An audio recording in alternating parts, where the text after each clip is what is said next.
15 साल में सबसे रिकॉर्ड तोड़ बिजली। कभी भी अप्रैल के महीने में 47 टेम्परेचर नहीं हुआ, अब क्यों हुआ है? और इसका भी एक कारण है। नंबर 2, दिल्ली से इंडस्ट्रीज़ बाहर आ रही हैं। दिल्ली से जितने ग्रुप हाउसेज हैं, चाहे वो अंसल है, चाहे DLF है, चाहे आपका TDI है, चाहे वाटिका है, सारे के सारे दिल्ली में बात। तो हमारा लोड बढ़ रहा है, हर साल 1500-2000 मेगावाट बढ़ रहे हैं। ये करके भी हम उसमें भी 2.5 साल में हमने सबसे बेस्ट परफॉर्मेंस करी, कहीं कोई दिक्कत नहीं है, कभी गई नहीं थी। हमारी जगमग योजना में भी हमारे 5600 गांव में अब हम 24 घंटे बिजली दे रहे हैं, जो पहले नहीं थी। 6304 गांव में तो 24 घंटे बिजली वहाँ भी जा रही है। हर घर में आजकल हर आदमी AC लगाने लगा। गाँव में भी हर साल में 15-20 AC नए जुड़ते जा रहे हैं।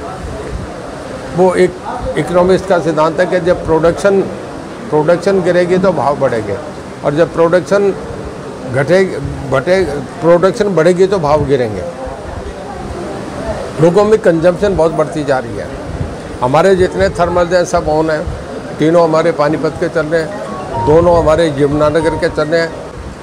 जब उन्होंने समझौता करा था 2008 में, उन्हीं की सरकार ने करा था, हमने नहीं करा था। उस समझौते के बाद, जिसका मैं कहता हूँ जो NGPCI है और ग्रिप जो इंडिया लिमिटेड है, उन्होंने फिर एक आडवाणी के बीच आपस में ये एक फैसला हुआ कि जितनी आपस में स्टेट का डिस्ट्रीब्यूशन होगा वो हम करेंगे, और वो उन्होंने आपस में तय हो गया। उसके बाद वो स्टेट पे आया, हरियाणा गवर्नमेंट पे। ये 5 जून के महीने 2014 में, जब रणदीप सुरजेवाला उसी कैबिनेट के एक पार्ट थे, तब हरियाणा गवर्नमेंट ने सहमति दे दी कि सेंट्रल ग्रिड पावर, जिसको नेशनल लोड डिस्पैच सेंटर मैं कहता हूँ, वो अपनी पावर डिस्ट्रीब्यूशन का काम करेगा।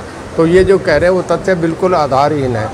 ये जो पावर ट्रांसफ़र करना हमारे हाथ है ही नहीं। हरियाणा किसी को, ना गुजरात को दे सकता, ना महाराष्ट्र को। ये काम वो करते हैं, नेशनल लोड डिस्पैच सेंटर करता है। जो सेंटर की PGCIL जो है, पावर जनरल जो मैनेजमेंट सिस्टम उनका इंडिया लिमिटेड, वो करती है, और वो जो है इस पावर को ट्रांसफ़र करती है। वो बेसलेस बातें हैं। उन्हीं की कैबिनेट में उन्होंने फैसला करके सेंटर को ये ग्रिड सिस्टम को पावर देती थी। वो एक स्टेट से दूसरी स्टेट में पावर ट्रांसफ़र करने का काम करते हैं। ये लोगों को बकाने की बातें करते हैं।